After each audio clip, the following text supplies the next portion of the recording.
Have you ever noticed that the deeper someone becomes, the less they crave the spotlight? Why is it that people who reach profound levels of insight, intelligence, and emotional clarity often step away from social noise? What is it that drives the truly wise to seek silence rather than conversation, stillness rather than activity, solitude rather than popularity? Welcome back to the channel that explores the hidden depths of the human spirit, the untold wisdom of ancient philosophy, and the sacred power of living with intention. If you're someone who has recently found yourself drawn to being alone not out of bitterness, but out of clarity, today's video is going to resonate deeply with you. Because today, we're exploring a powerful truth that most people misunderstand. Solitude is not loneliness. Solitude is sanctuary. It is in solitude that many of the world's most awakened individuals discover who they are, why they're here, and what really matters.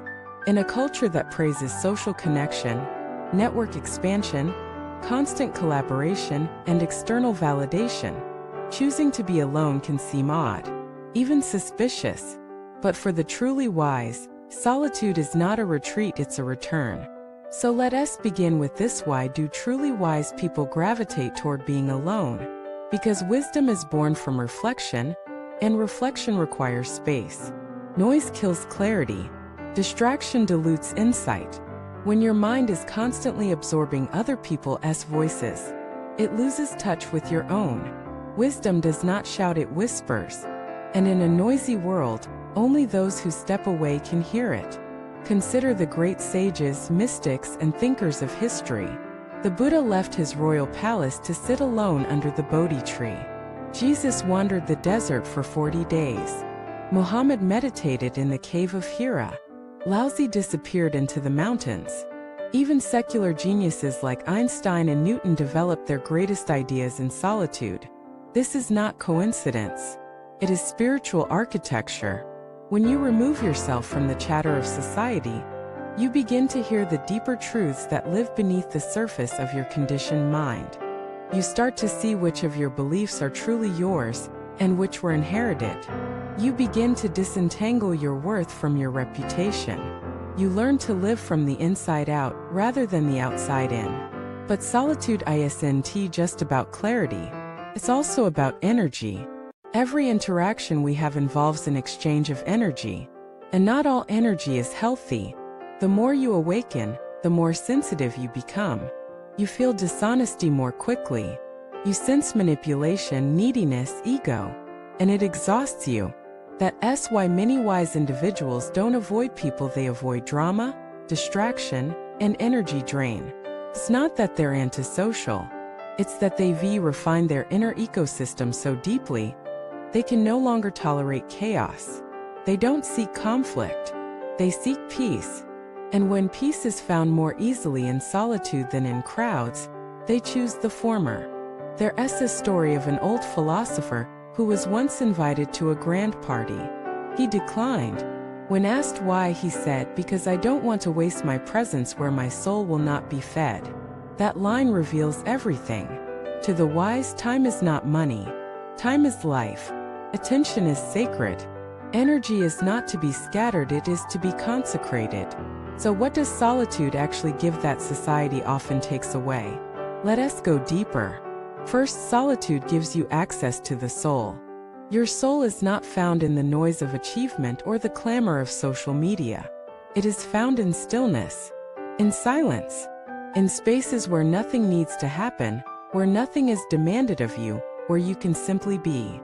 In those moments, layers of identity fall away. The mask of being somebody dissolves. And in that raw space, the soul speaks. Says things like, rest, create, let go, be still, trust. But to hear that, you must first become empty. Second, solitude teaches self-sufficiency. Most people depend on the external world for validation, for identity, for meaning. But solitude reveals that your inner world is enough. That joy is not something you find in others, it's something you awaken in yourself. This doesn't mean becoming a recluse. It means becoming rooted. You can still love people deeply, but from wholeness, not from need. You can still give generously but from overflow, not from deficit. Third, solitude reveals what truly matters. When you step away from the chaos, you begin to see what is essential. Not what is trending, not what others expect, but what your soul came here to do. And often it's quieter than you think. It's not about being famous. It's about being faithful. It's not about being busy. It's about being aligned. It's not about being seen. It's about seeing clearly. Fourth, solitude deepens intuition. In solitude, the inner voice grows louder. You begin to make decisions from knowing, not guessing. You feel what is right not because others told you, but because your whole being confirms it. This intuition becomes a compass, protects you, guides you, liberates you. And finally, solitude connects you to the divine. Call it God, Source, Spirit, Higher Self, whatever name you choose. It's in solitude that the veils lift. You begin to feel that you are not alone, that something sacred is with you, within you, around you. This presence is not found in crowded places. It's found in quiet mornings, moonlit walks, whispered prayers, sacred texts, and still minds. Now, some may ask, doesn't solitude make you lonely? The answer is only if you haven't yet met yourself.